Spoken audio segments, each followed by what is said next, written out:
don't be afraid to come forward. As we settle in for the evening, right over here are seats, and right up here. So, hello everyone, I'm Serene Jones. I'm the president of Union Theological Seminary, and it is my great delight to welcome you to the 2016 Judith Moyers Women of Spirit lecture this evening, given to us by Katharine Hayhoe. It's wonderful to have you here.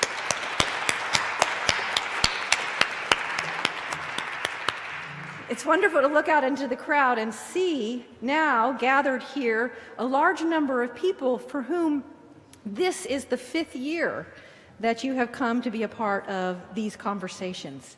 I want to tell you just a little bit about the origins of this lectureship. In 2009, Judith and Bill endowed this lecture. Actually, Bill endowed it in Judith's honor.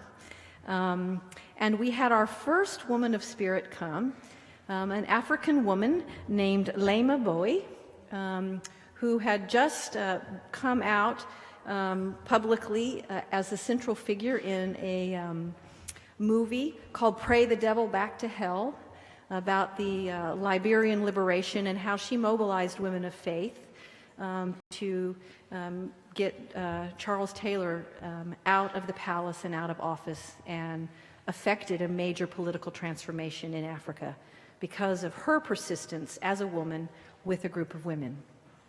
This lecture is endowed to bring to campus at Union women from around the world who have been major political leaders and forces for change for good, and women who are engaged in political and social transformation, not because they're necessary theologians, but because they are motivated in their political work by their deep faith commitments.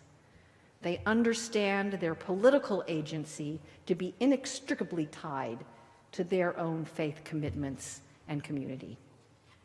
The list of people who have come through is quite impressive.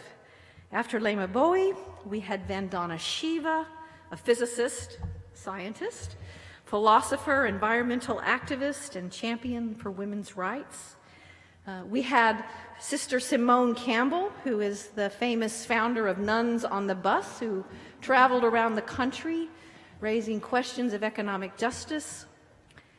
After that, we had Marilynne Robinson, who joined us here, who is the novelist and essayist, most recently known for her wonderful interview of being interviewed by President Obama on questions of faith and politics. And last year we had the great honor of having here Michelle Alexander, the author of The New Jim Crow, a book that puts before us the issue of mass incarceration and racism in this country as the civil rights issue of our time, set before people of conscience and people of faith as that away from which we cannot turn our gaze. Now, all of these women of spirit represent in their own ways so many parts of that woman of spirit who the lectureship is named after, and that is Judith Davidson Moyers. It is a delight to have her here this evening.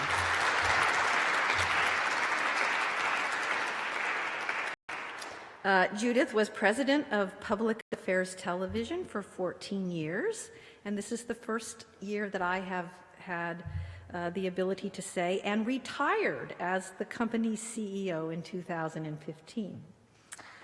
Big change that we all regret it, but we will applaud you in your retirement. While she was there, she was the executive producer of such major documentaries as Earth on Edge, Trade Secrets, On Our Own Terms, Amazing Grace, The Arab World, Genesis, All Our Children, and Free Speech for Sale, and the list goes on. She's won so many awards that I can't list them here today, but I'd like to mention that she won Union Theological Seminary's highest honor, along with Bill, the Union Medal in 2005. She has served on a number of boards, including unions. She was a trustee of the State University of New York and vice chair for 13 years. That's a major, major undertaking. And she was a member of the National Governance Association Task Force on Education and Economic Development, taking on two of the most significant issues of our day. She was born in Dallas, graduate of the University of Texas, earning a Bachelor of Science, summa cum laude. She holds numerous honorary degrees, and she and Bill, and it's very poignant to me that he gave this lecture in her honor, have been married for more than 60 years and have 3 children and now 5 grandchildren. Last thing I'll say before I turn it over to Judith to introduce our speaker is that when we reach the end of Katharine's remarks, we're going to open it up for conversation, and you should have a little card in your seat. And if you have a question, write your question down and then hold it up, and we have some people, Tanya and Joey, who will come around and pick them up. I get to ask the first question, but we'll have a big open conversation with all of you about this very significant topic. So Judith, I invite you to introduce our speaker. Not with a hand up. Everything works for me except my knees. Thanks, Serene, and welcome to all of you. It's so good to see many of you back here for the 6th year. I always love to talk about those women that were here in those first years. And now we're joined by Dr. Katharine Hayhoe, an atmospheric scientist who studies climate change. These women of spirit have all challenged us in so many ways. You know, Union Seminary is a very diverse and unusual place, and these women run the gamut that are perfect for this place. But these women of spirit have shared with us what their spiritual foundations are that make them activists and great thinkers. Tonight, as I introduced Dr. Hayhoe, I found it difficult to decide just how many references I could mention in a short time. But you have it on your program. You have the very short list of all those things that she's done, her many qualifications. She is a professor at Texas Tech University. Sorry, Katharine.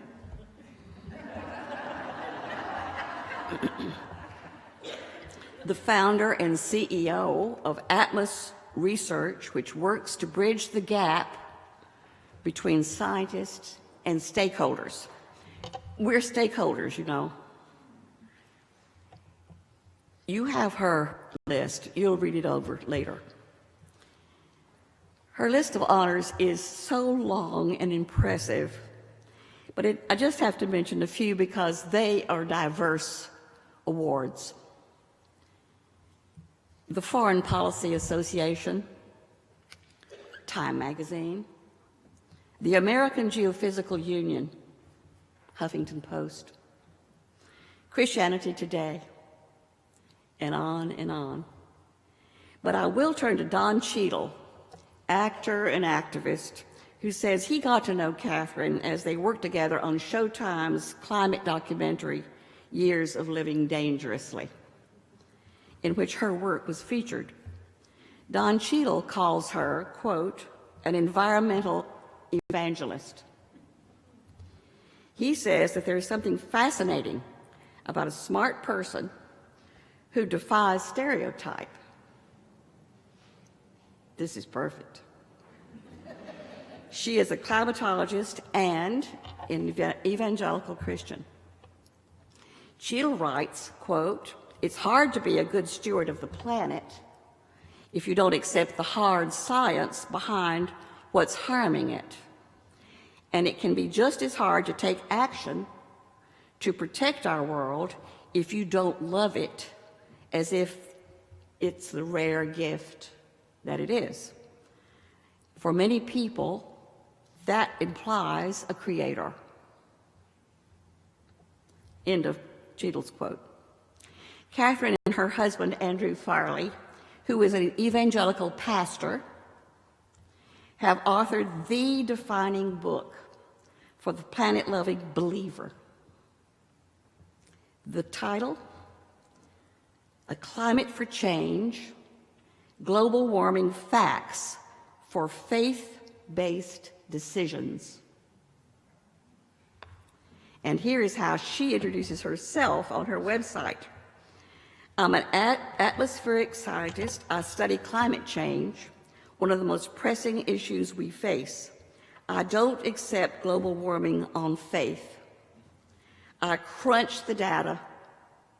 I analyze the models. I help engineers and city managers and ecologists quantify the impact of global warming.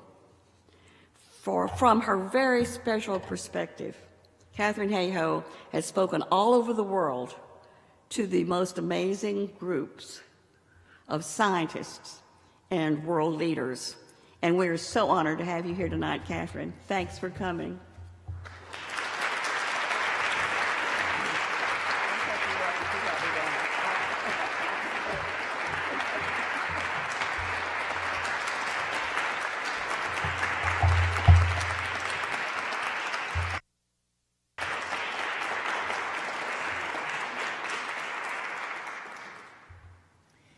Thank you so much for that kind introduction.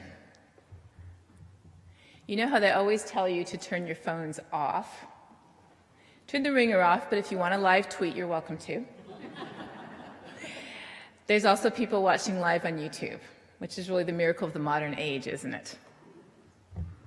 It's amazing to think that us sitting and standing here can be connected with other people around the country and even around the world in this very moment. And that's really an image for what our modern society has become, and it's also an image for why climate change matters, because we are all connected in this moment and through every moment as we go through life. So this is an interesting talk because I talk a lot about climate change. As you can imagine, it's what I do. I talk about how do we know it's real? Why does it matter? How can we plan for a changing climate? What can we do about it? How does it relate to whatever it is that we care about, whether it's the place that we live or the faith that we believe in? But Judith called me up a few weeks ago to make sure that tonight I was going to talk about more. So I'm going to start at the very beginning. This is the beginning. This is me. There is a book in there, but I was not that early a reader, although my fascination with books did begin well before I could read. And my point here is that when we start, we don't know where we're going. And that, I think, is really the story of my life. I never had any idea where I would end up. And what I want to do is talk through the science that we know and the science that I study, at the same time reflecting on the inflection points in my life that brought me to where I am. Because there have been several of them. I imagine we've all had those points in our life where there have been two paths in front of us. And sometimes we've chosen which path we want to take. Sometimes we feel like we've been herded down a path we don't want to take. But sometimes that path has ended up in some really amazing places. And so I feel like because of those inflection points in my life, points that I never looked for, never anticipated, and sometimes at the time didn't even welcome, because of those inflection points, I've ended up in a completely different place, as a different person than I would have been otherwise, and I think in a much better place than I ever would have imagined, in terms of being able to do what is most important. So starting off, journeying through my early life, growing up in Canada, you spend a lot of time outside when it's warm enough. Now, Granted, I did grow up in southern Ontario, grew up in Toronto, but there were apocryphal stories of my parents' friends who would arrive in July for vacation from Florida with their skis strapped to the roof of the car. There is a lot of time to spend outdoors in Canada, and so that is the way I grew up. So my cousins and I, some of whom are here tonight, we had a tremendous opportunity to grow up at the cottage where you're outside from the moment the sun rises until after the sun sets, enjoying nature and understanding that you can tell if the next day is going to be sunny or rainy by the way that the wind is blowing, learning about the various animals, which snakes will bite you and which ones won't, figuring out what the poison ivy looks like, and just basically understanding that we are part of nature. So I had an amazing opportunity to do that growing up. And at the same time, this is a picture of my dad. At the same time, I had a father who is a science educator. He loves science. He lives and breathes science. So while we were spending all that time outdoors, we had projects. One summer, it was the wildflowers of Ontario. The next summer, it would be bird calls. You get the picture. But through all of that was the idea that we were trying to figure out, through science, trying to figure out what God was thinking when he put the world together, or what enormous pleasure and joy God takes in the incredible diversity of plants or animals or other things on this planet. So I very much grew up with the perspective that, as some have said, the Bible is God's written word and nature is the illustrations. This is my 7th birthday, and I don't know if you can look past the cake. There's something up there in the upper left-hand corner. That's the family telescope. It went everywhere with us. We had a station wagon, I think primarily because you need a station wagon to put the giant telescope in the back. It went to Florida, it went to the Outer Banks to see Halley's Comet. That was just part of life, looking at all of the other amazing things that God had made beyond this planet. And I still think it's incredible, the fact that we can sit here on this little insignificant planet, and through the use of amazing observations and our minds, we can figure out what is going on the other side of the universe. Have you ever thought about how incredible that is? Growing up, I was also known as the scourge of the lakes. I fished pretty much from 6 a.m. to 10 a.m. every day. I would practice catch and release, though. And sometimes I'd catch the fish several times. I think they discovered that I was a source of breakfast. Worms. So growing up with that perspective, I understood, looking at science, how we often view our world as this pristine, untouched globe. And for a long time it was that way. But nowadays, with over 7 billion people, pushing 8 billion people on the planet, this is human population over the last 2,000 years.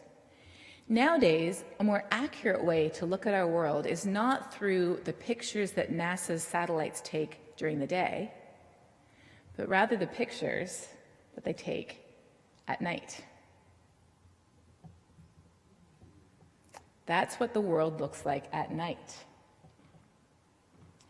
What you are looking at are literally our lights.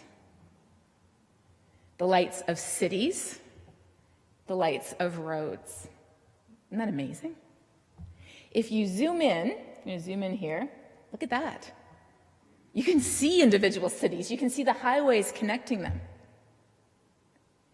And for those of you who are good at geography, you can see up in North Dakota, it looks like a giant metropolis about the size of New York City. But that's not a major city. What we're looking at there is we're looking at the flaring from thousands of gas wells.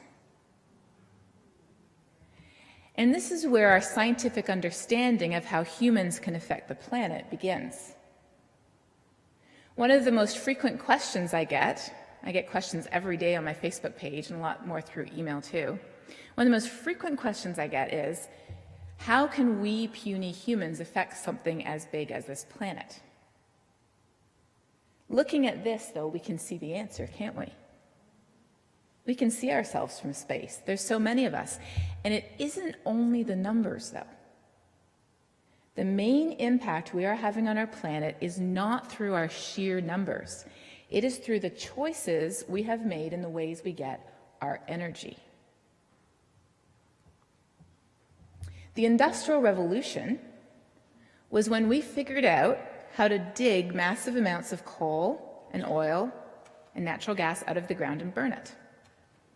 Now, people had been burning coal for a long time before that. In fact, did you know when they passed the first air quality legislation? In London, people were burning coal for heating and for cooking, creating a smog so thick that it made Beijing look clean. So the king at that time passed the first air quality law. He said, you are forbidden to burn coal within the city limits of London. That law was passed in the 1200s. And the penalty for burning coal was death. I think it was effective, but I'm not sure that we want to take that up today. Because we pay for coal and gas and oil, we keep good records of how much of it we've been burning, and we know that we've been burning a lot of it. We also know, this is what the science tells us, that when you burn this stuff, it releases the carbon that was trapped in those fossil fuels. It releases that carbon into the atmosphere. This is how much of it we've produced through burning all of this stuff, and the reason we care about it is this. We have to push a little button here, just a second. Thank you. David Fenton, this is for you. Why do we care about climate change? It's because our planet already has a natural blanket made up of carbon dioxide and other heat-trapping gases. The sun's energy shines down and hits the earth warms up and gives off heat energy. But this amazing natural blanket traps the Earth's heat, keeping us almost 60 degrees Fahrenheit warmer than we would be otherwise. This natural blanket is why we have such an incredible planet. We'd be a frozen ball of ice if we didn't have this blanket. So what's the problem? If this is totally natural, the problem is we're adding an extra blanket through burning all these fossil fuels. It's kind of like when I used to stay at my grandma's house, and she would always come in every night and put an extra blanket on me. She was afraid I'd freeze to death at night. Every night I would wake up saying, Grandma, I don't need that blanket, I'm sweating. That is what we're doing to our planet. We're wrapping this extra blanket around our planet, a blanket it did not need, and that is why the planet is heating up. Now you may say, yes, but it just snowed here, right? How many of you have heard somebody say that? It's snowing outside, global warming can't be real. Or, up in Canada we say, oh, global warming, I'd like a little bit of that, please. We're not talking about weather. Weather is like a single tree in the forest. Weather is what's happening in a certain place at a certain time. We're talking about climate, which is the long-term average over 20, 30, 40, 50 years. Climate is like the forest. So when we look to see if the planet is warming, we can't just say, well, I'm only looking at this one little place. I got an email from a man today who said, I live in Lufkin, Texas, and I want to know why you say it's warming when I've looked at 65 years of records in Texas, in Lufkin, Texas, and it's only gone up 0.00065 degrees. What is he looking at? A tree. What do we have to look at to see if the planet's warming? The forest. If we look at global temperature, which is measured by thousands of thermometers all around the world, if we look at global temperature, though, you might say, well, yeah, but if you look at, the last decade, that doesn't look like it's going up, does it? Is this climate? No. Climate is the average over 20 to 30 years or more. When we add the rest of the data to this plot, you can see that this is actually what it looks like. And in fact, last year was the warmest year on record. So one year might be colder, one year might be warmer, but we see this long-term increase in the temperature of our planet because of the blanket that we've wrapped around it. And that's what science can tell us. We can see the impacts of this warming, whether we're up in the Arctic, looking at 200 Native American villages that are built on ground that used to be permanently frozen, and now it's crumbling and eroding into the ocean. They want to move, but no one wants to help them. Whether we're down in the Gulf Coast, which has always been prone to hurricanes, but now the hurricanes are getting stronger because they feed off the warm ocean water. Or we're in Australia, where they had a heat wave so severe a few years ago that they had to add a new color to their temperature map. Do you see that purple in the middle? They had to add that color because they'd never had a big area over 54 degrees Celsius before. That's 129 degrees Fahrenheit. And they've used it again since then. Or where I live in Lubbock, Texas, this is, I know it's hard to see, but this is a 6-lane highway underwater with SUVs floating away, mostly filled with undergraduates. Once you graduate, you learn not to drive into this, right? We hope. Otherwise, what are we teaching people at university? Heavy rainfall, and even in some places, heavy snowfall, is increasing as a result of global warming. You might say, well, how could that be? It's because on a warmer planet, more water evaporates from our oceans and lakes and rivers and streams. So along comes the storm system, like it always does, and there's more water vapor sitting up there for it to pick up and dump on us.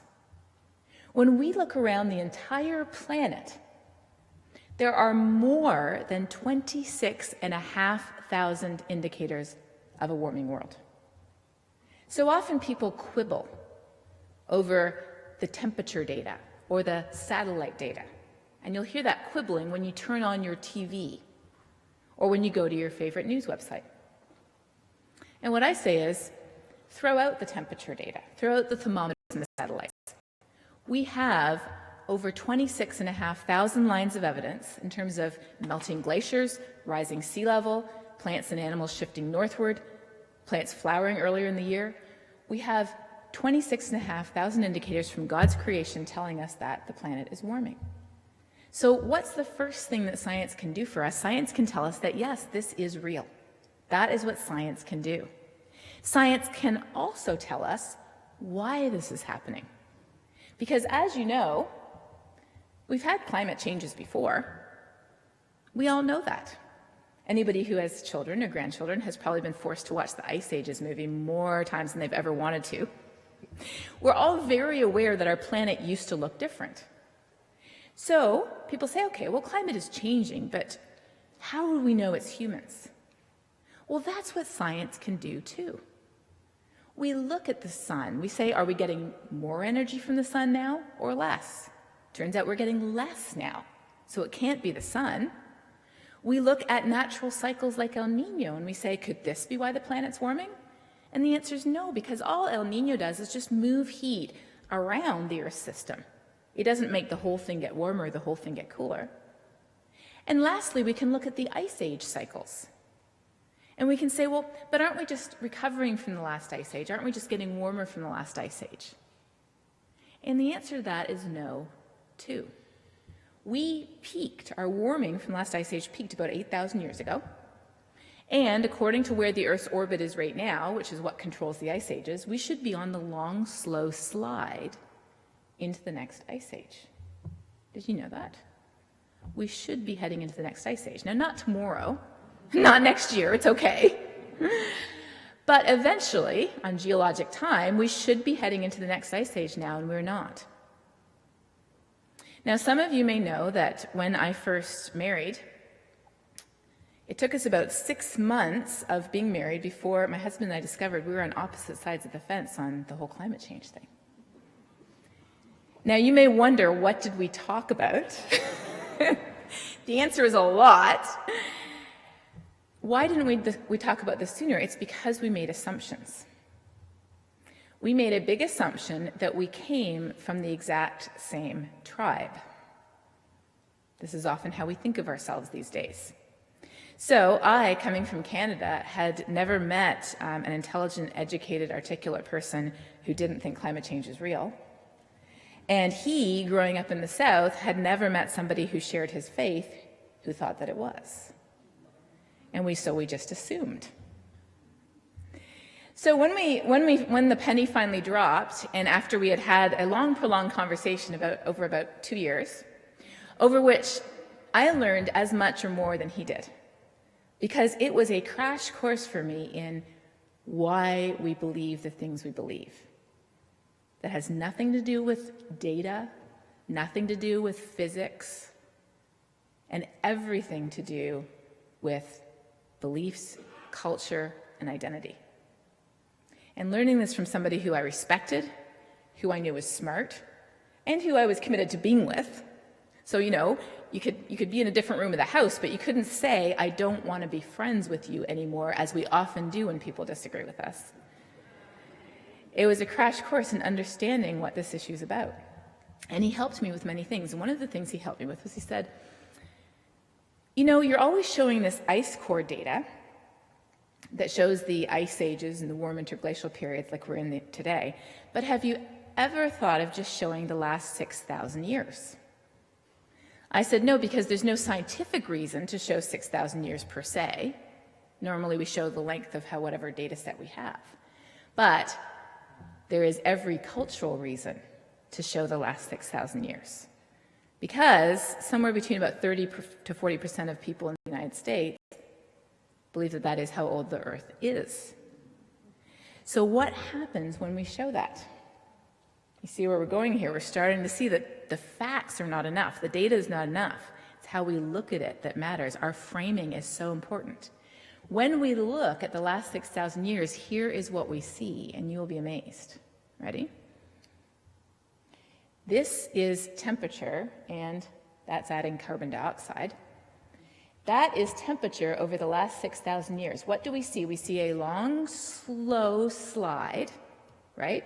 Gradual cooling, and a long, slow increase in carbon dioxide, which is because at that time we're starting to clear forests and cultivate cows and buffalo that produce a lot of carbon dioxide and methane, and we're starting to plant fields. And then we don't see any major natural cycles, though. But we do see one big thing, don't we? At the very end, right about the Industrial Revolution, what happens? Carbon dioxide and temperature skyrocket. So I love this figure because this shows undeniably the influence of humans on our planet.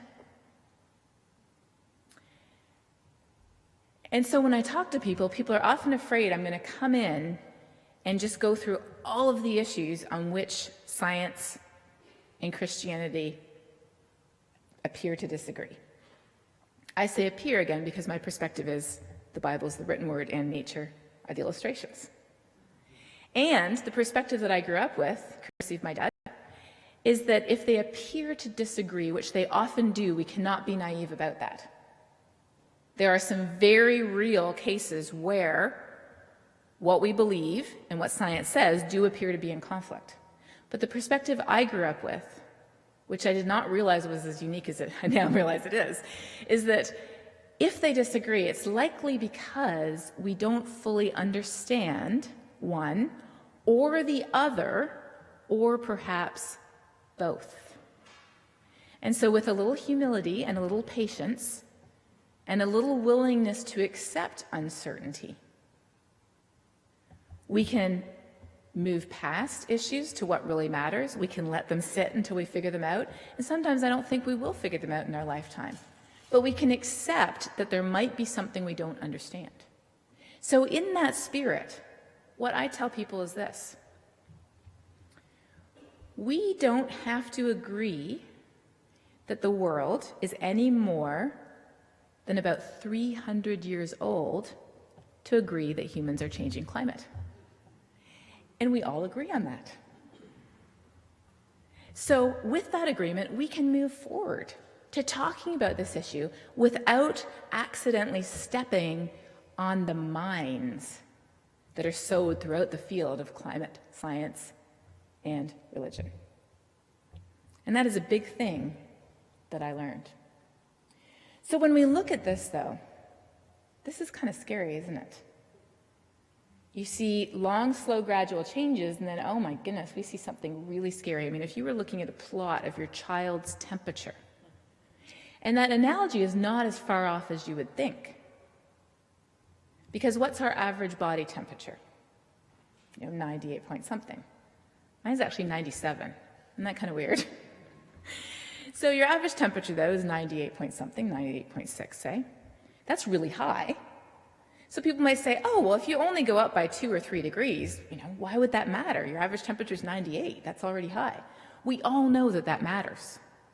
We all know that a sudden spike in our child's temperature is something to keep an eye on, and if it goes even higher, it's something to pick up the phone for or possibly jump in the car. In the same way, our planet's temperature, even though that natural blanket keeps us almost 60 degrees warmer than we would be otherwise, our planet's temperature is often as stable as a human body's, especially over the timescales of human civilization. And so when that spike happens, to us climate scientists, as the physicians of the planet, that spike is just as frightening, just as concerning as it would be to any of us who are parents if we saw that happening to our child.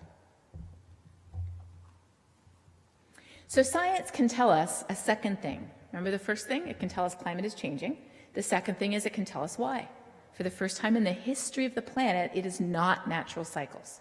For the first time, we, 7.5 billion of us, with our energy choices, have the ability to change our planet's climate. And science can tell us how long we've known about this. I love this picture because these are the original climate scientists. And they are not my colleagues dressed up in old-timey outfits with fake pictures, like you dress up your family for the Wild West pictures. These are the real guys. We've known about the natural blanket that our planet has since the days of Fourier in the early 1800s. We've known that coal mining and other fossil fuel activities add to this blanket around our planet since Tyndale in the 1850s. Isn't that amazing? That's over 150 years we've known that we're adding to this blanket. The man in the middle, Arrhenius, is a Swedish chemist who's particularly dear to my heart because he constructed from basic physics the first climate model ever. He calculated by hand on paper, because they didn't have computers then, how much the world would warm if we doubled or tripled carbon dioxide levels. He calculated how much more the Arctic would warm than the rest of the planet. He did it in the 1890s. It took him 2 years to do it by hand.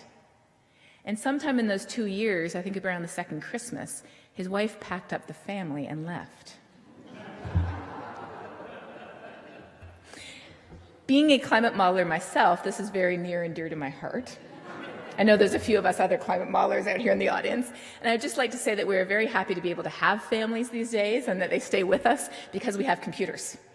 So you can set up what you're doing, you can push the button, and then you can go have dinner with your family and open the presents for Christmas. The person beside him, whose name is actually Guy, that guy was the first person to publish in 1937 a paper that detected the warming of the planet in thermometer-based data.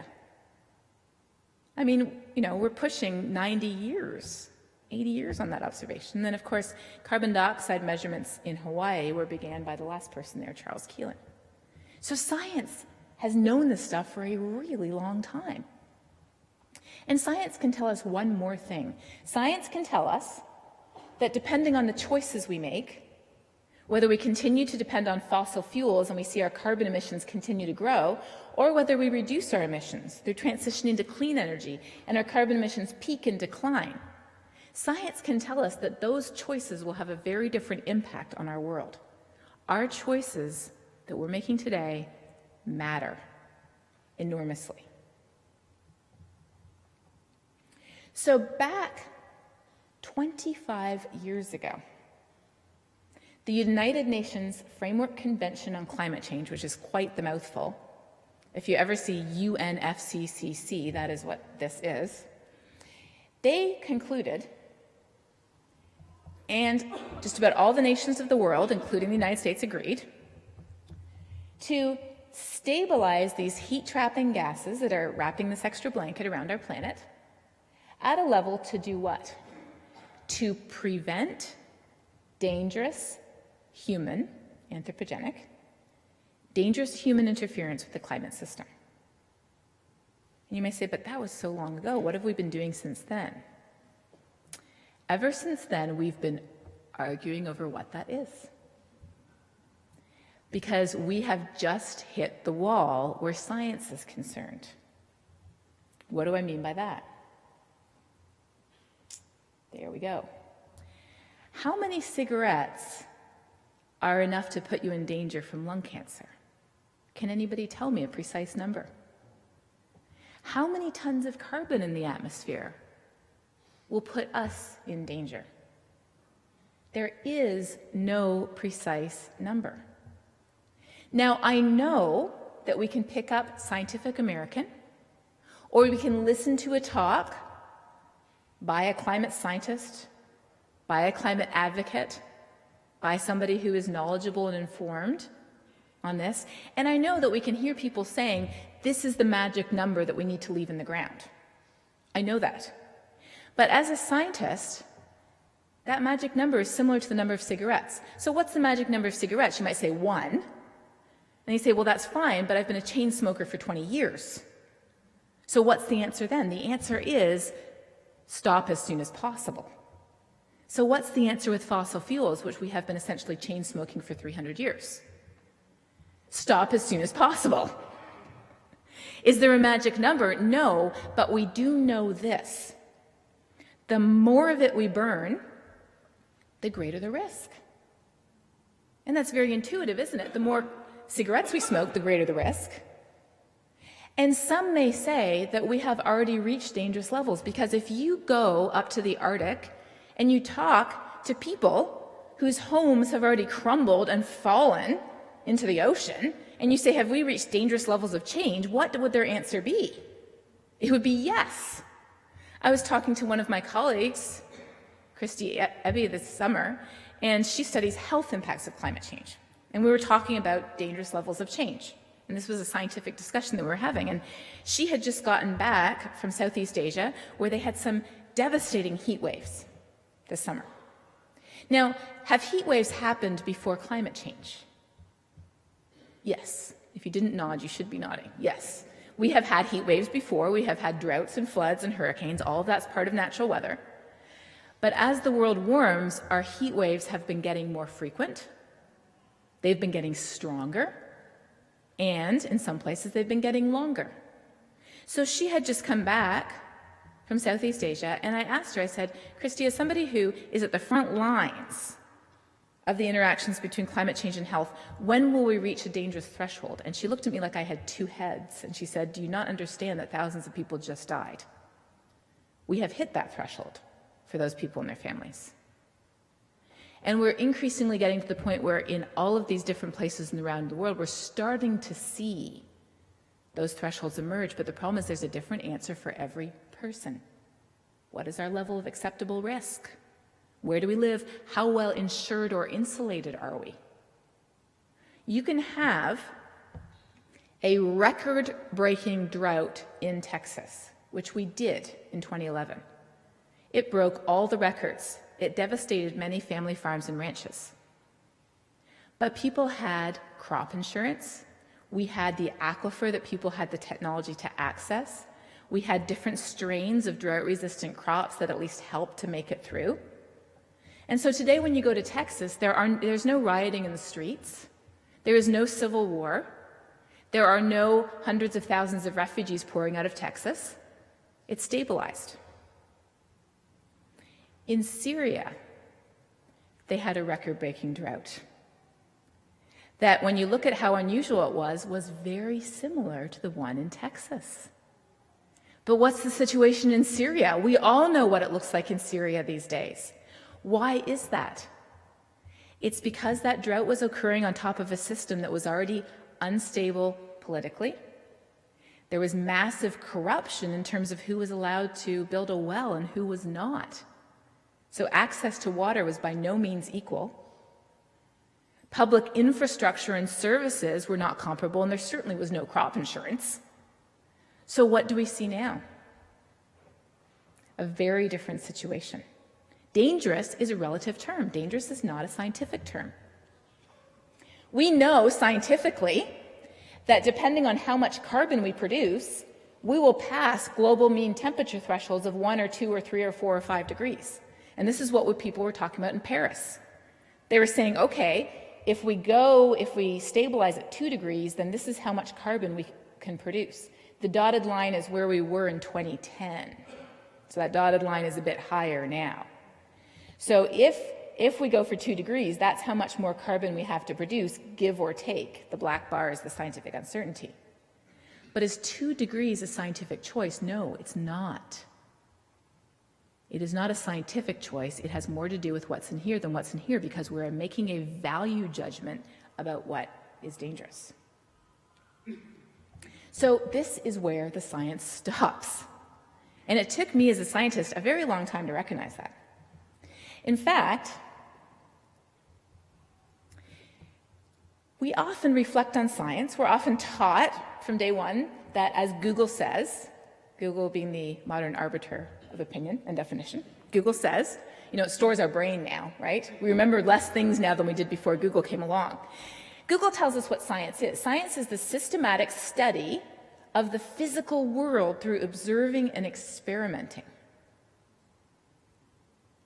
What is faith, on the other hand? Faith, Google tells us, is a strong belief that is based on spiritual apprehension rather than proof.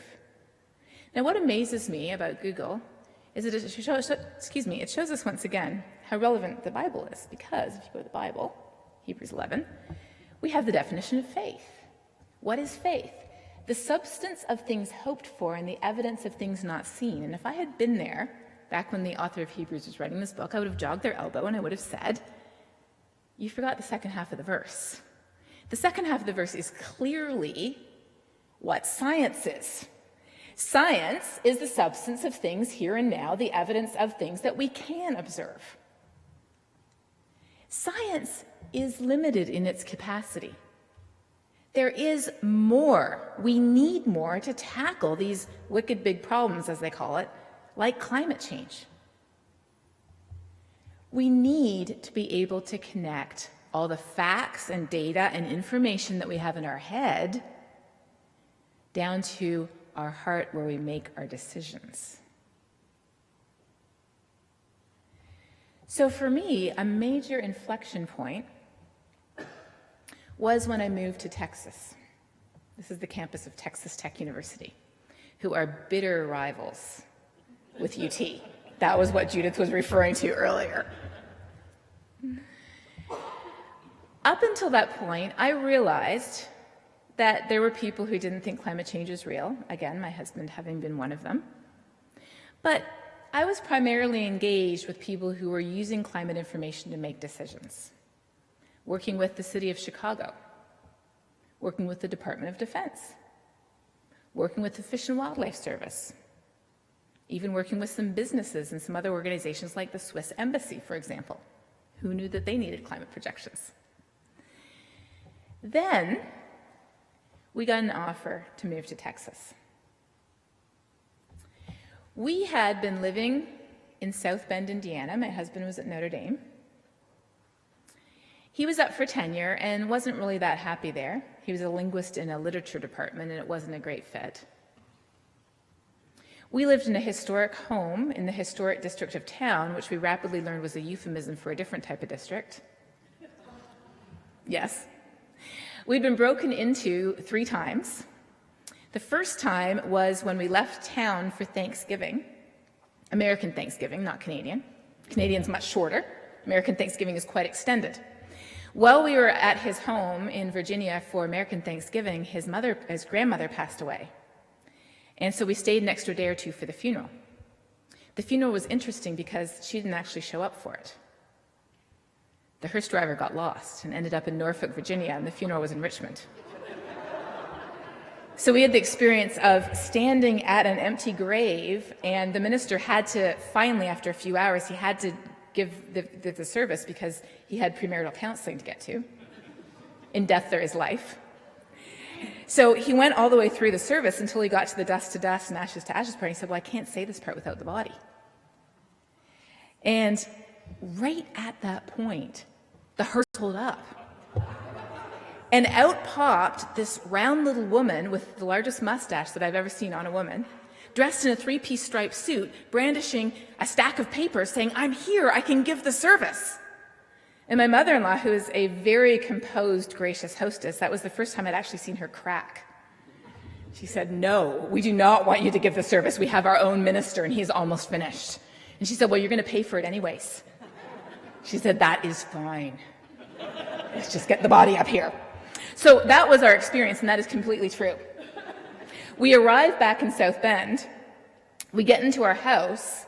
It's evening. It's dark. We walk up to the front door, and the door is ajar, and there is a police business card in the door. We walk into the house, and it's pretty much been cleaned out. The only thing they couldn't take was my computer because they couldn't figure out how to unplug it. It had boot prints all over it where they'd been kicking it to try to get it unplugged, and they couldn't. So you know, as a scientist, that's all that really matters. And we had Allstate, and so now we will be paying Allstate premiums for the rest of our life, and we will never get to what they paid us back for at that point. And that was just the beginning. We had phone tappings. We had a neighbor scaling a telephone pole down the block in the middle of the night with special spiked shoes to get to the top, shave the insulation off our wire, tap in, and call Miss Cleo the psychic at 3 a.m. Now, that would have been a good test for the psychic to say, where am I now? We know that because Miss Cleo tapes the first 10 seconds of her call so we could call in and see who it was who'd run up our $1,000 phone bill on our local line. So for all of these reasons and many more, including the first time my mother-in-law arrived to visit, she pulls up in her minivan with these nice carpets that she was bringing for our first house. She pulls up, and our neighbor, who had been cutting his grass, had had a few too many and had passed out face first in the middle of our lawn with the lawnmower doing circles around him. So you know what the historic neighborhood was a euphemism for. All that said, when push came to shove, we decided to look elsewhere for a position. So we cast our net, and it's really hard when you're two academics looking for a position together, especially when you're in very different fields, so they have to even have programs in your field. And not that many programs, not that many universities have applied linguistics and atmospheric sciences in the same university. Well, it turned out, while my husband was on sabbatical the year before from Notre Dame, he had been asked, while he was writing a book on applied linguistics, he'd been asked to come down and help out a small church in Lubbock, Texas, that had lost their pastor. While they were interviewing candidates, they needed somebody to hold the fort. And they knew that he was a gifted Bible teacher. He taught in our local church. He really enjoyed doing that type of thing. He was writing his first book at that time. So we had spent a couple of months down in Lubbock, Texas, and after the candidates all came through, they offered my husband the job. And he said, well, you know I'm a professor. And they said, yeah, but we like you. He said, all right, we'll make you a deal. We have to go back to Notre Dame anyways for a year, but we're putting out our CVs anyway, so we'll just send in our CVs to Texas Tech, which happens to be there, and it happens to have programs in both of our fields, but they don't actually have any job openings. So remember when I was talking about inflection points? I figured this was a pretty safe bet. I did not want to move to Texas over my dead and decomposing body. Was I going to be dragged there? But I said, sure, I'll give you my CV because I know nothing's going to happen. So we hand in our CVs, and guess what happened? That was one of those cases where I knew I didn't want to go. Because by then, I had figured out that there was a certain part of the country where most people thought climate change wasn't real, and that was the part of the country. But it was one of those cases where everything just comes together in such a way that you know you are being herded down that path, whether you like it or not. So down we went to Lubbock, Texas. I had a position in atmospheric sciences, he had a position in applied linguistics, and the church was ecstatic to get him. The first thing he did was take out the pews, and half the church left. That's why we're professors. Everything's good now, though. So, here we go. That's us when we moved down. That's my husband. Here we go, moving down to Lubbock, Texas, and I don't know what's going to happen because I am the first climate scientist at the university.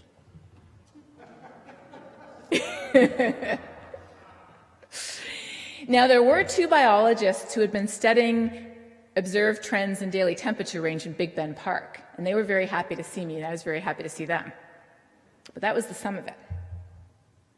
So we get down there, and within 2 months, I had my first invitation to speak to a women's group. And they wanted me to talk about, is climate change real? So I said, well, I've never given a talk on that before, but I'll gird my loins, do my best.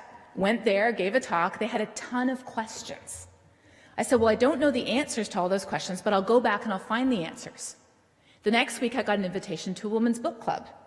So I went there with my updated presentation, got some more new questions. Then I got invited to the Kiwanis Club, took my answers there as well. So pretty soon, I was talking to more people about climate change than I ever had in my entire life, because we moved to Lubbock, Texas. But here's what I started to realize. Up until this point, I had stuck to the data and the facts, because that's what we are trained to do as good scientists. But I started to realize that that's not the way we connect with an issue. And that isn't where we make our decisions either. So people started to ask me. They didn't know who or where I was. Most of them probably assumed that I was an atheist because, of course, scientists are atheists. They started to kind of cautiously ask me about, well, but as a Christian, I believe God is in control, so how could humans affect something as big as our planet if God is in control? And at that point, I faced a difficult decision. Now, you may laugh at this, especially since we're at Union.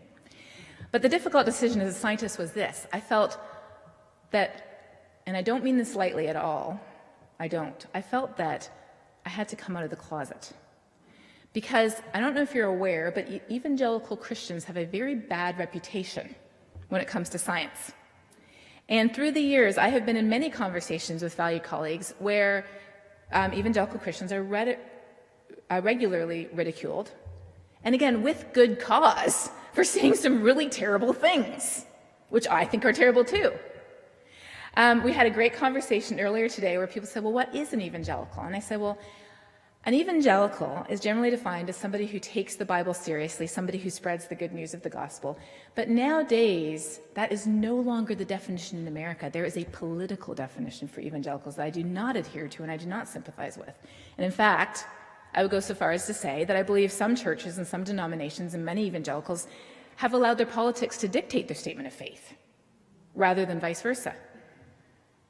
So in that sense, it's difficult often to call yourself an evangelical, but I realized that if I were willing to stand up in a public place and tell people that I am an evangelical, my husband is a pastor. I did grow up as a missionary kid in South America, which to a scientist is frankly like pulling down your pants in public. I mean, at some points I would rather do that than tell people this. If I was willing to do that, I started to see the people I was talking to connect. Because you can talk all the facts and figures you want. I can go through all the science about how we know climate is changing, why we think it's humans, why our choices matter, how scientists do agree. But until I started to go here, the connection between the head and the heart was not there. Once we start to engage the values we already have in our hearts, it's like the light goes on. And the values are all throughout the Bible. I mean, honestly, if you had to pick a perfect book of sacred writings, the Bible is full of awesome verses. All the way from Genesis first, where it says, this is the Message translation, it says, God made human beings in his image, in our image, making them reflecting our nature. Why? So that we could be responsible for every living thing that moves on the face of the earth. Isn't that powerful? Humans were created for a reason. The reason was to be responsible. So that's where the idea of creation care comes from. And the idea of creation care has been around for a very long time, decades. But there's more to it than that, because personally growing up, not only was I able to spend a great deal of time outside in nature growing up in Canada, but when I was 9 years old, my family picked up and moved to South America. That's me in Colombia. What did I see in South America? I saw many things. I saw friends who lived in homes that were perched precariously on the side of a mountain. If they were fortunate, they were made of brick, but many of the friends were less fortunate. They were made of bamboo or sometimes even cardboard boxes from Tide detergent. What happens when the heavy rains come? What happens when the harvest fails? What happens when natural disasters strike, which have always struck before, but are being magnified and exacerbated by climate change? The suffering is beyond our conception living here in our comfortable lives.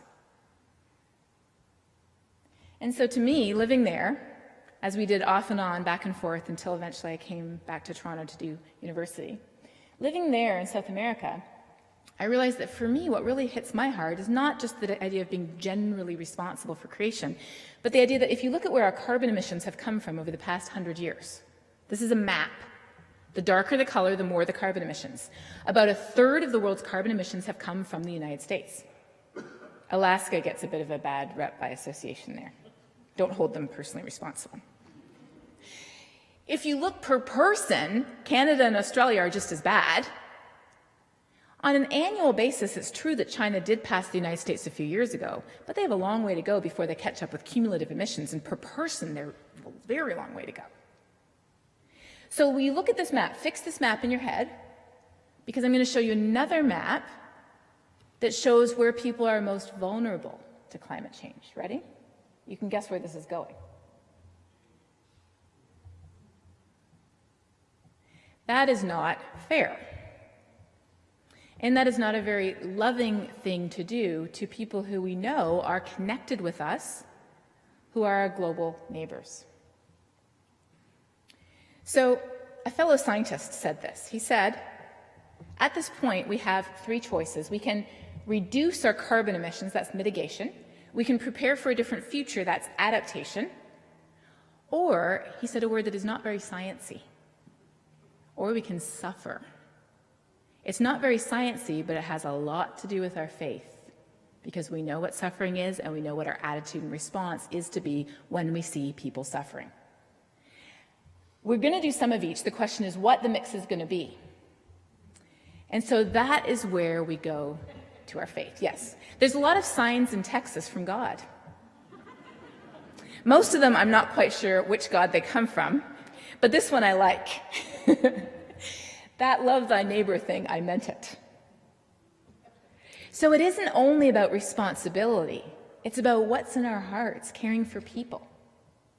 There's verses throughout the New Testament telling us to walk in love as Christ loved us, or that we're supposed to be known for our love for others. And so I realized as a scientist, I had been siloing my science, my faith, my personal life as a good scientist, because we are supposed to be very unbiased, very neutral, very impersonal. But when we talk to people about climate change, I realized I had to open my heart, not just my head. And what is in my heart, as for so many of us, not all of us, but so many of us, comes from my faith. I had an experience last year where I was at a scientific conference and one of my colleagues asked to have lunch with me. A good colleague who I haven't worked with frequently, but I know him and he knows me. I wasn't quite sure why he wanted to talk. We sat down for lunch and he said, "You know, I'm a good person." I said, "Yes, I agree." He said, "I don't believe in God, but I'm a good person." And I said, "Yeah, I'm sure you are." And he said, "Here's why I care about climate change." He wanted to express why he cared about climate change, and he cared about it because he cares about people, because he feels a moral responsibility, because he believes that we should be caring for this planet and we should be caring for people. And I said, "That's awesome. Yes. Tell people that." And so I hope that he has gone on to tell people that, because it isn't just a Christian thing. It isn't just a Muslim thing. It isn't just a Buddhist thing. It isn't just a humanist thing. It's a human thing. If we live on this planet, which most of us do, unless we've signed up for the trip to Mars. No, nobody signed up. If we live on this planet, if we are a human, I won't ask for a show of hands on that one. Most of us are. Then we have every reason in the world to care about this planet. It is the only one we have. It gives us the food we eat, the air we breathe, the water we drink. We all want a safe and secure future for ourselves and for our children. We all want the same basic things. We don't want the suffering for ourselves, for our community, for our family, and for others on the other side of the world. But where does that come? Does that come from our scientific papers? Does it come from our IPCC reports? No, it comes from our hearts. And that's why engaging our heart is so important. So I did this thing, which my colleague Gavin Schmidt has done too, right? I did this thing which is called The Secret Life of Scientists. But what I didn't realize when I signed up was they figure out your secret. So I thought, Gavin's is juggling, right? And I remember there was another Harvard professor's shoes was a beauty queen. So I thought, well, mine was probably going to be, maybe that I wake surf, for relaxation. So they had a conversation with me, and no, wake surfing was apparently not my secret. They decided my secret was what I was just starting to do at that time, the pulling down my pants in public thing. Except not really. My secret was opening my heart and telling people what was in there. And what was in my heart was telling people that climate change is real. Now, I'm a little ambivalent about the label they slapped on me, which is climate evangelist, because I'm not telling people good news. I kind of feel more like Jeremiah or Ezekiel, telling people the error of their ways and the consequences that will befall them if they do not repent and turn. But again, where is that coming from? It's coming from a place of shared values and faith. So there was definitely consequences. I got caught up in the last GOP primaries. I found out when a CBS reporter called me and said, "How do you feel about being dumped at that town hall meeting?" I said, "What are you talking about? I have no idea." I wrote the chapter about a year ago. It was to be published by Johns Hopkins Press, which is an academic press. I was wondering why it hadn't been published, and then I found out why it hadn't been published. It's because Newt Gingrich decided to run for president. So I've discovered what it looks like when you open your inbox and you have, my record is 200 hate mails in one day. Currently, I average about 1 or 2 a day. It's pretty low level now, but still can be wearing. Did I imagine this pathway for myself? Never, never in a million years. Why did it come about? It came about because we have the science. I spent years of my life devoted to the facts, the data, the information, the truth. Why was I a threat? I was a threat because I opened my heart. So here's where I moved to. These are the Yale climate opinion maps. They're really fun because they break down people's opinion on climate change, science, and solutions by state, by county, and by congressional district. So I know what you're going to be doing tonight, looking it up, right? So where do I live? I live in that north part of Texas. What's up with South Texas? By the way, the blue colors are below 50% and the orange colors are above 50%. The question here is, do you think global warming is mostly caused by humans? What's up with South Texas? I have one word for you, that is Hispanic Catholics, the single most concerned people group about climate change in this country. I live in the non-yellow part. I live up in the dark blue part. And that is a place that I never wanted to go. And now, if I could go back and talk to myself, have you ever envisioned doing that? Going back and talking to yourself, your younger self? I would say, don't just walk there, run there. Embrace it. Because it will take you places that you never imagined. And it has. 2 years ago, at this exact time, my family had the norovirus. Don't know if you know what that is. Yeah, it's really bad. Like, I'm talking garbage bags on the bed, bad. And garbage bags lining the hallway to the bathroom, bad.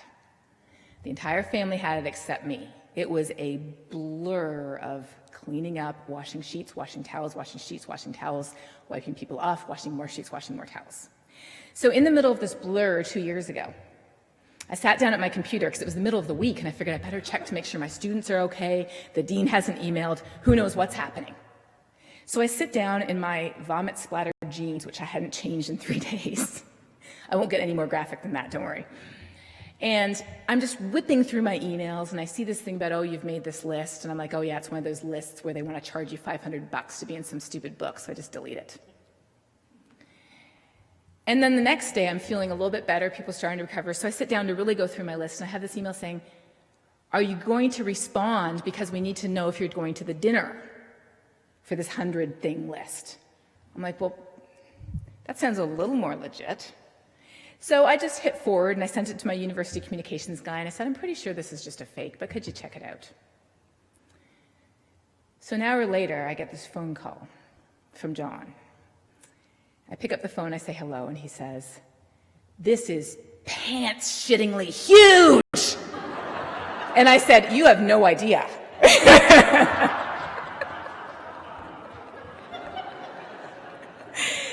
Very unhappy choice of words given my past week. So that was this list, 100 most influential people, which is insane. I thought it was a joke. And then later the same year, I made the the Foreign Policy 100 list, and that time I realized it wasn't a joke, so I showed up. There was an empty seat beside me. I said, what happened to this man? They said, oh, he thought it was a joke.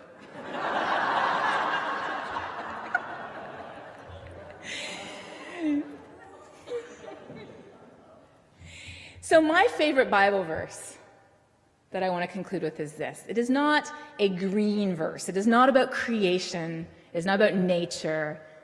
It is this verse from 2 Timothy, or from 1 Timothy. It says, God has not given us a spirit of fear. So often when we turn on the TV, when we hear people talk about issues, what's there? Anger and fear. So why does my faith matter to me? Why is it important for me to be somebody who takes the Bible seriously? It's because it tells me that if it is fear, it's not coming from God. What is coming from God? A spirit of power, a spirit of love, and as a scientist, my favorite thing, a sound mind to make good decisions. This is my litmus test in life. So I found, by opening my heart, by connecting my silos of science and faith, I was scared what was going to happen. I was genuinely scared, and I have to say that I am so incredibly grateful to all of my colleagues who have supported and embraced me, who have said, I don't share your faith, but I love what you do. Or they've said, we read your book at church, and I had no idea. So my fear of connecting my science to my faith through this spirit that we all have, this human spirit that we have, that fear was not real. What was real was I discovered that there is power to get stuff done. There is a boundless love and compassion for each other, even when we disagree or we seem like we're on the same page. And there's a sound mind to make good decisions. We have to connect our heads to our hearts when it comes to climate and when it comes to life. Because the impacts are happening to us, whether it's flooding in Texas or flooding in Bangladesh, whether it's incredibly poor air quality in Beijing or in Salt Lake City. And the solutions are here, whether it's wind turbines replacing oil rigs about an hour outside of where I live in Lubbock, or solar panels on a hut in Africa. When I was a little girl, my parents, who are both teachers, read a book saying that television destroys child's minds. That was a long time ago. It explains a lot about modern society today, right? So they threw out the television. We had no television growing up. We had no television until I got married. My husband bought them a TV for Christmas. Didn't ask me. He comes home with a TV. I'm like, what did you just do?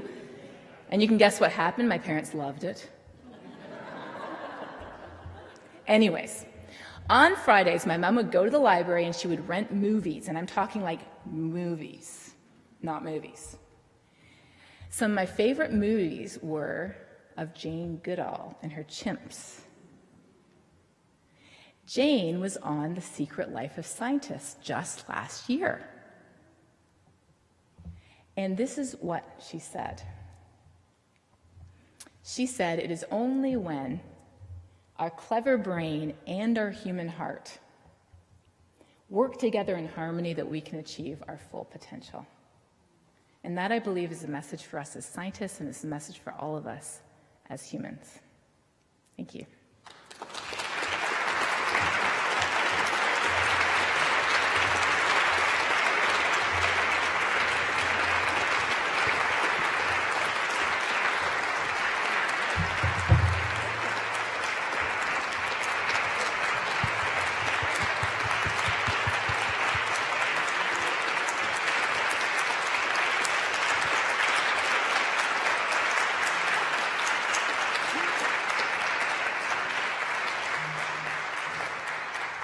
Thank you for connecting heart and head. And I know that you all who have your postcards are writing questions, so if you get one, lift it up so we can come and get it. And we have about 10 minutes for questions, so I'm going to start with one. Okay, you got the first one. I get the first one. And you're here in a seminary and we do theology, so it's a theological question.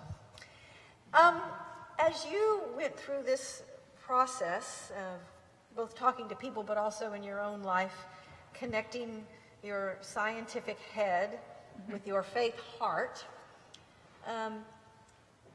did you find ways in which the scientific head actually shifted the way you understood the heart of faith? As faith itself is something that is a process, and it changes and it evolves. So could you just talk about how the science of climate change actually affected the way you understood your faith? Trust Celine to come up with a question I've never had before. But that is an excellent question, and I think that what it did was, it didn't so much change as it did refocus. Because my priorities, you can still have the same values, the same beliefs, but your priorities can be very different. And so for me, when I first learned that, I always knew, growing up, that climate change was real. The sky was blue, the grass is green, so on and so forth. But when I first realized how it was impacting people, and I learned that scientifically through looking at the impacts of climate change in our world, that reflected back onto my heart. It triggered all of the memories I had of friends growing up, of knowing what it looks like when those disasters happen, of knowing how it impacts people with a personal face on them, not some nameless person on the other side of the world, but my actual friends. And it changed my priorities to recognize that it isn't just about spreading the good news of evangelism, it's about helping people, spreading the good news of, we are with you, we stand beside you, we are your brothers and sisters, we are in this together. And so there's definitely feedbacks going on all the time between the head and the heart.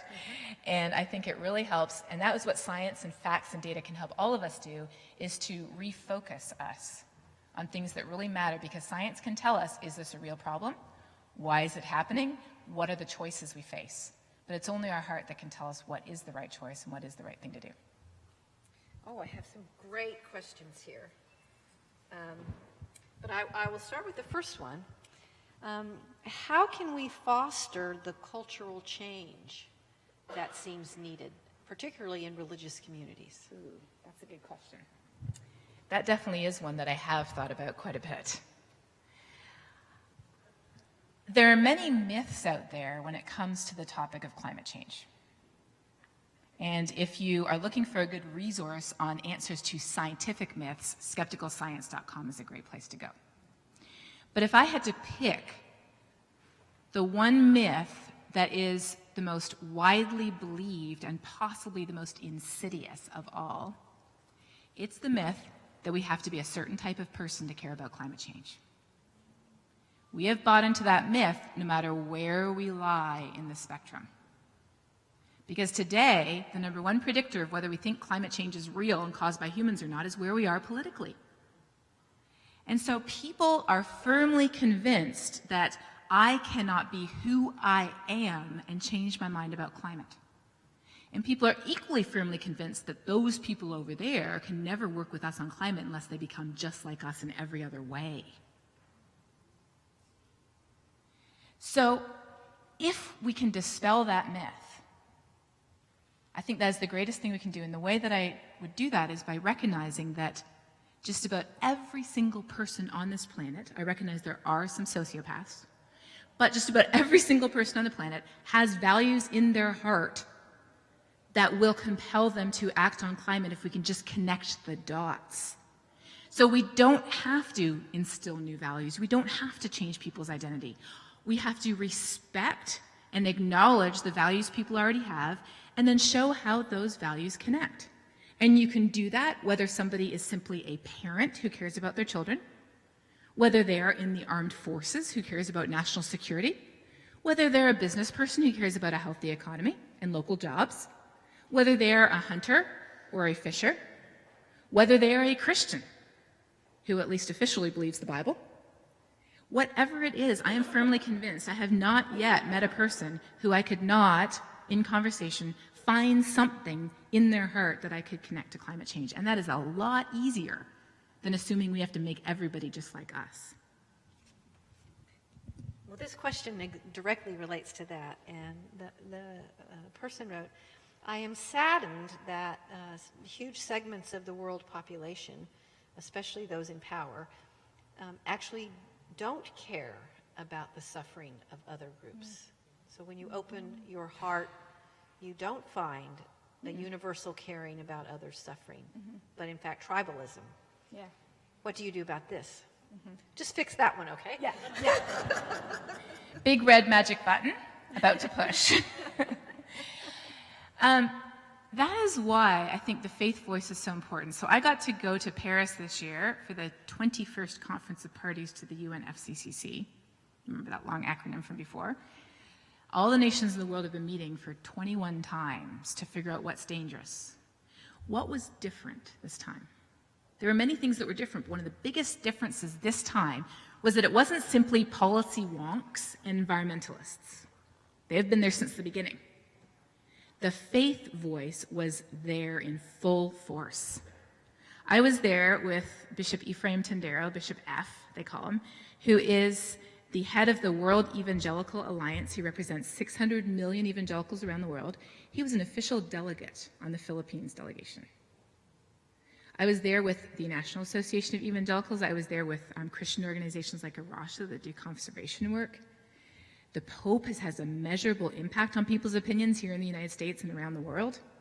I went to an ecumenical service that was represented by Protestants, Catholics, and Orthodox.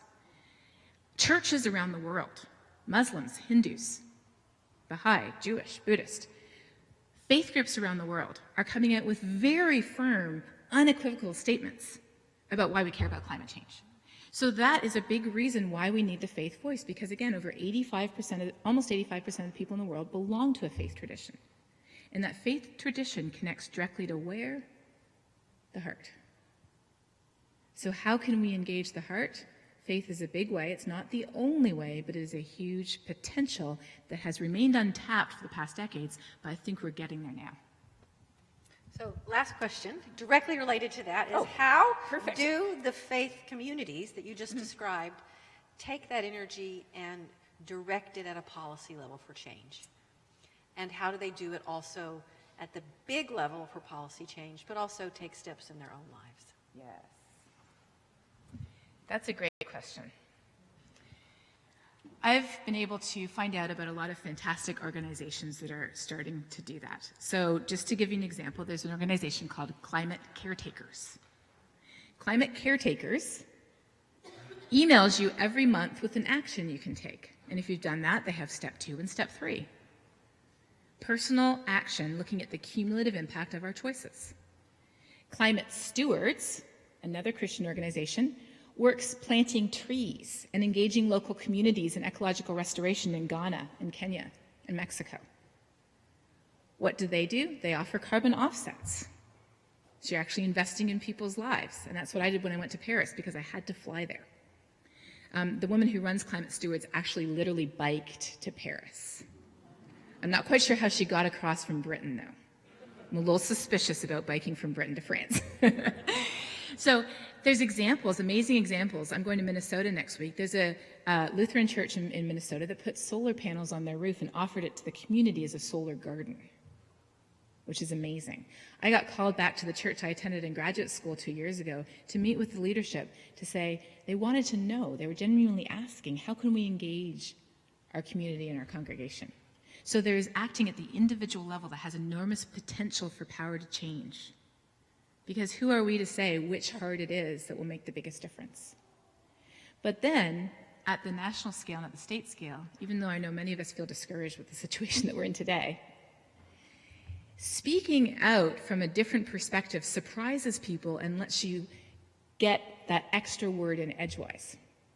So, as humans, when somebody comes up presenting an opinion that we disagree with, our instinctive response is to stereotype them, then pigeonhole them, then dismiss them. So someone comes along, they're saying, oh, climate change is real. You're like, oh, well, they're a green group. I'm sticking them in the green pigeonhole, and now I can walk away. That's what many of our politicians do. If they disagree, if they don't, then they, stick them in the hole that they look at. What happens when you come to talk to people or with people or have a personal one-to-one conversation with someone, and you start off by talking about a shared value that you have in common, that they agree with? Everything from, cousin Joan, how's your child doing? How's my child doing? Gosh, Jimmy's asthma's worse. Oh my goodness, that's so serious. We're so worried about that. You can see the connection to climate change because asthma is caused often by fossil fuel pollution. Or Senator so-and-so, that bill that you introduced was really dear to my heart. I appreciate what you did on that. And believe me, it's possible to find something. It's just about everybody. What happens? They're surprised. They don't expect you to say that. So that's why when I go into, for example, a conservative Christian college, I don't start with the science. I start with almost a statement of faith of what I believe.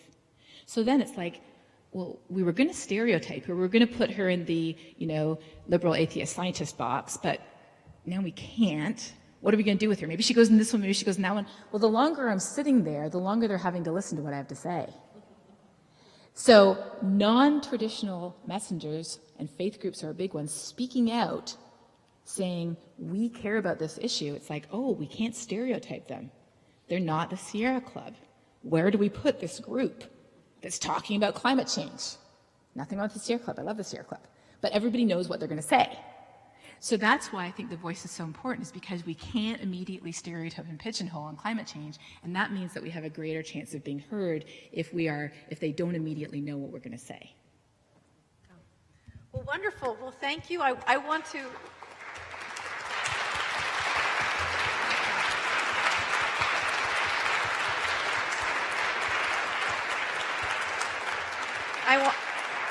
I want to thank Dr. Hayhoe for all of your work, for surprising us, for putting this before us with such clarity and moral focus. And I want to invite everyone here to the social hall for a reception in which we have chance for further conversation and strategy for activism around this. So thank you for coming tonight, and thank you for being here, and thank you to Judith and Bill Moyers.